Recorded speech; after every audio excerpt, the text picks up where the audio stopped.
Dito guys, magsisolo lang sana ako. Tapos may nag-chat na masamang tao.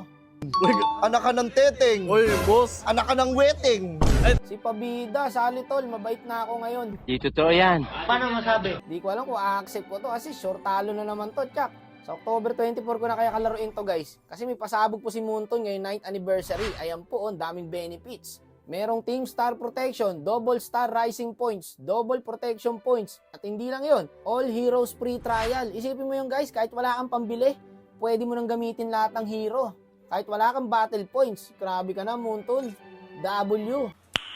Nice. Magandang balita to mga maginoo, lalo na po no, makakaiwas na kayo sa mga nanganganser na kakampi. Tulad nito, napunta na naman tayo sa ibang mundo, magmi-midlayla daw yung S5.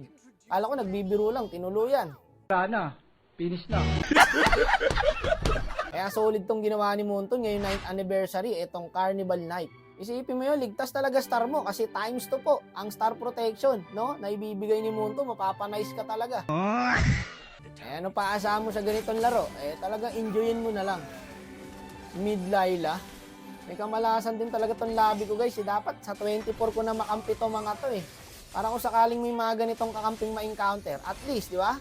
Kasi hindi talaga maiwasan ngayon yung mga ganitong player Kahit saang rank po mga kapatid. Mapa-epic, legend, mythic, mythical honor, immortal. Kahit saan, may mga animal. Yung Granger, 0-4 na. Kaya tama lang yung ginawa ni Moonton guys, ngayong birthday niya, 9th anniversary. No, naglagay siya ng ganitong pakulo. Ang hirap kasi ngayon mag-rank game guys. Kakalaban lang yung lumalakas, no? Yung kakampang ibibigay sa'yo, ayan, mid-Layla, tuwan-tuwa pa yan.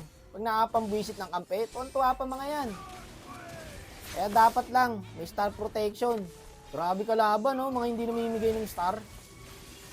Kaya masarap maglaro guys, October 24 hanggang 27. Kahit mga answer yung kampi, okay lang. Kasi times 2 yung star protection boy. Sa ganitong laban, wala ka na aasahan. Bakit naman ngayon mo pinasok yung mid-Layla mo? Kung kailan wala akong star protection.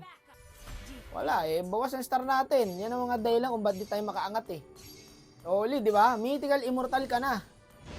Ang pick ng kampi mo, mid-Layla.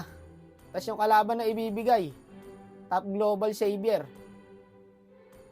Dapat may star protection na pag ganito Pagkalaro talaga si Pabida, dapat 100 yung star protection mo Pero malaking bagay to, paring Moonton. Ayain nyo na mga tropa guys, October 24 hanggang 27.